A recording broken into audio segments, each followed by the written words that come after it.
Yeah, And people have told me that I have maybe. the worst DI possible, even though I do like DI in. I never understood why I always like, like my DI doesn't work whenever to avoid being killed, if that makes sense. So there's two things that are possibly happening here. As far as if you don't know how DI works technically, then I can just kind of sum that up early or quickly, I should say. So DI only works if you have your DI inputted before you get hit. If you get hit and Oh. while you're being launched, let's say if I hit you with F smash, you're just standing there doing nothing, and you're like, oh shit, now you're in the air already moving, and then you push in, that does nothing. Hmm. Or it Okay. does, actually, you know what? It does basically nothing. If there is a meter to say perfect DI or DIing before the move is 100%, then DIing after the move is like a different percent, that different percent Hmm. would be like 15. Hmm. Basically having no DIs, like if you were to DI after.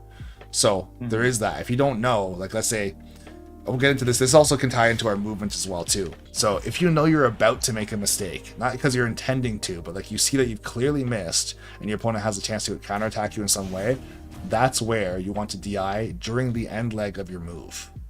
Because you know you're about to, Hmm. it's like bracing for impact, right? Hmm. If you've ever been in like a car crash or you know anything about anything like that, or like falling off of your bike or falling out like skiing or snowboarding or anything like that, if you fall with the intent to try and not let yourself fall, that's how you get hurt. That's how you break your Hmm. wrist, right? But if you bail properly and you roll on your shoulder or whatever you're supposed to do, depending on what you're doing, then that's how you don't, I wouldn't say you never get hurt, but you get hurt substantially less. If you know anything about like parkour, same thing. If you try to stop yourself from making a mistake in parkour, you can die. Literally die. So, Right. same deal. So let's say in a situation like this, if you dash up to me and go for a dash attack, and I dash out of the way and I F smash you, if you are like, oh, I can maybe run away before my dash, or at the end of my dash attack and not get hit by this, if you try and do that, you might even start your dash, but then you got hit by the F smash anyways because you couldn't actually get out of the way in time. And then because of that, now you have horrendous DI to the direction of the blast zone. As far as that, if we let's say if you go for a dash attack, okay, if you go for a dash attack or a F smash or whatever, and you get hit, if you know, okay, I've Hmm. clearly just missed, and this person in the middle of winding up their attack, you should be trying to Hmm. brace for that and go for the DI that you should be going for. And what I mean by that is, Okay. let's say if you dash attack towards me and I hit you with up smash, that's when you want to DI out. If you dash towards me, go for a dash attack, and I go for an F smash, that's why you DI down and in, mostly in. Hmm. Okay, Okay. but it has to be And before the hit. is it like is the timing for it just like teching like you have to do it like once you like get hit or No, something, you can or hold is it it miles in okay? advance. So, for Okay. example, walk towards me for a second. So, if you just push me.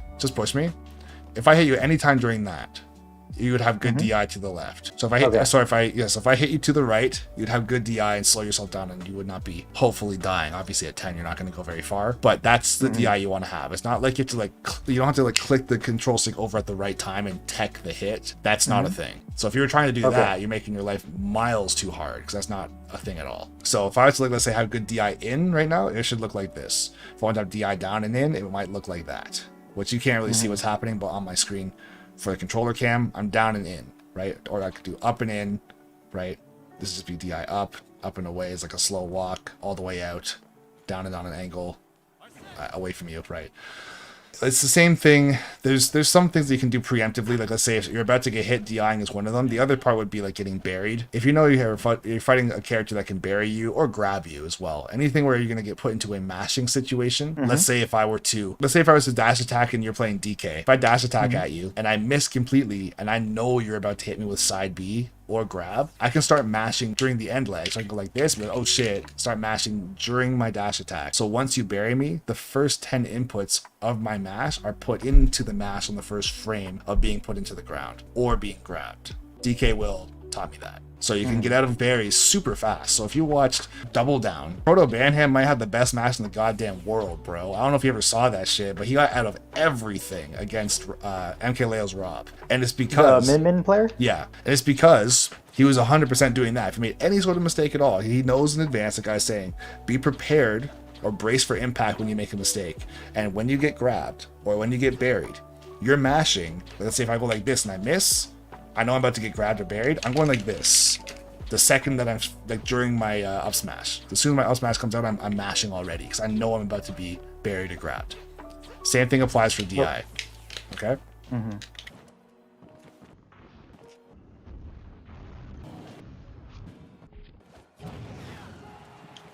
So notice there after that Aegon, it's something you have to try and pay attention to as well too.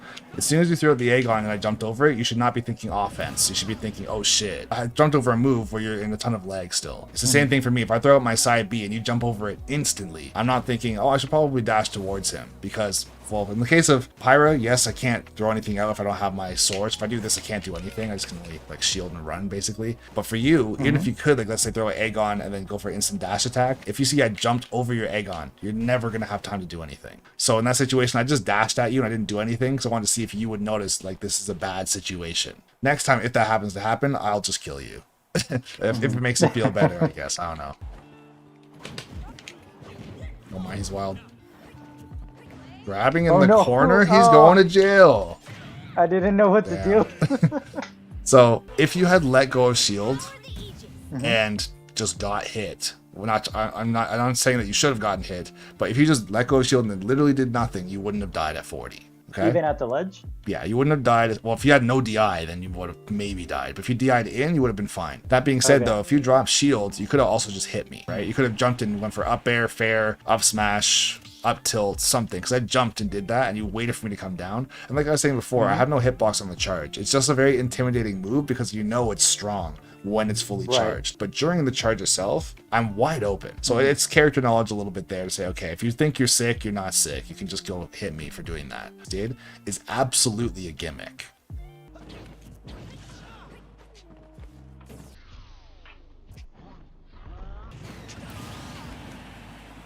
So if you're wondering how I knew you were going to do that, I didn't.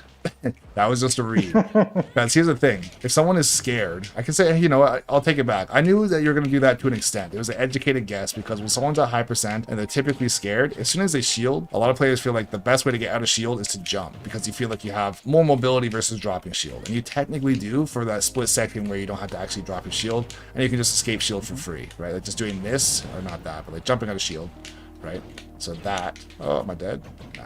That versus dropping and running, right? So it's not a hard read to make, saying if someone's like in the corner or somewhere scared and shield, they're probably gonna jump like that.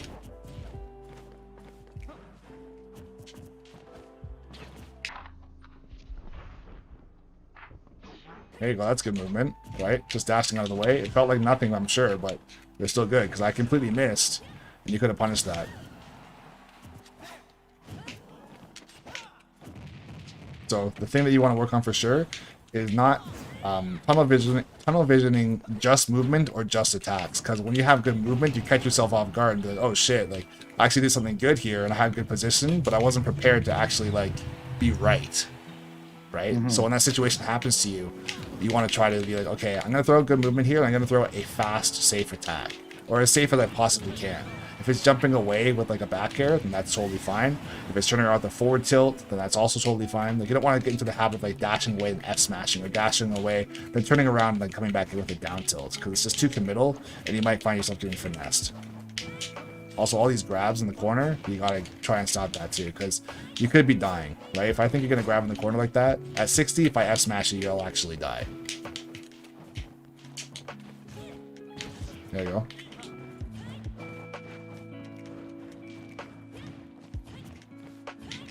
So every single time I jump up like this, you could be going for a rising aerial as well too. So if I'm doing like landing aerials like this, then you can just jump and catch me like that. And that will work every time as long as your timing is good. Oh no. Oh no, indeed. Oh no. Oh no. What's he doing? Camping with this lead. I'm camping. I'm camping. What's he gonna do? Oh shit. I'm still camping. I'm still camping. Let's go. I'm gonna time him out. He had no idea. Oh wow, okay. I'm literally winning still, yeah? Oh man. Can't catch me. Fast as fuck. Or you think I'm kidding? I'm actually gonna time you out. Oh man. I just don't know what to do. Oh, okay, am I dead? Yo, he's different. This guy's actually different. So that's. I thought you were gonna play me somehow. Oh, I was planning on it.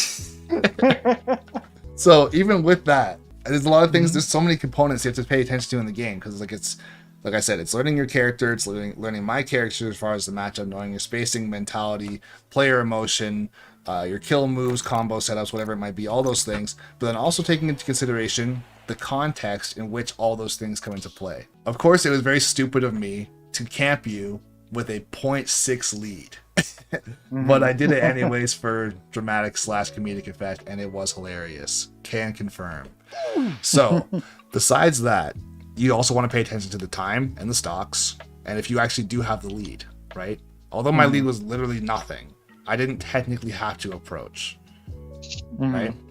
That being said, in the context of a real fight, I would have never done that because you have gun. And if you just shot me once, then you'd be winning, so it's not worth it. But like I said, literally hilarious.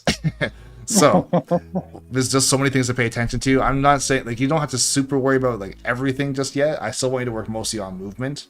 I guess I'm mostly just highlighting that I'm taking into consideration all those things as well too. Like I'm tracking your jump, I'm tracking your air dodge, I'm tracking how close you are to getting Arsene, I'm tracking how you're teching out of situations, what you're doing out of shield, how you're getting off the ledge. I'm tracking how you're getting out of disadvantage, everything. And then I'm also tracking who's actually winning with the percents. What combos do I know at certain percents, like low percent, mid percent, high percent? What moves do I have that are starting to kill, like when you're getting into that window, like let's say back air at like 120, or like jab 3 at 160, or like down air into S smash at 65 or 70. Like I'm tracking all those things. So as we progress through the game, those are the things that are going on in my mind, right? And eventually you can get to that point too. Like for me, I don't think about spacing anymore. I don't think about if I should spot dodge or if I should air dodge, or if I should shield or if I should roll or if I should run. I just do them, right? And it's practice. It takes a long time to get to that point, but eventually, like that's why we're breaking these things down. And it might almost feel like these things are very obvious to you when you hear them, but it's still, you have to hear them, right? Right. I'm going through the same thing right now with League of Legends, where I'm learning stuff and watching videos, and it's like, if someone just said this to me once, I would have gotten it immediately, but no one said it to me, so I'm just a dumb idiot. I'm just playing horribly, but that's part of learning. It's like, okay, you'll get it eventually, and then even for myself, I'm getting that game eventually too. And it's the same thing when I learned Warzone and Call of Duty. It's the same thing. It's every game is essentially the same. Once you know what you're supposed to do, it turns into execution after that, and also predicting and probability of what your opponent might do. After that, I'm not gonna say every game is the same. The premise is the same. Outsmart and outplay the other person. Your tools are different, but it's the same game.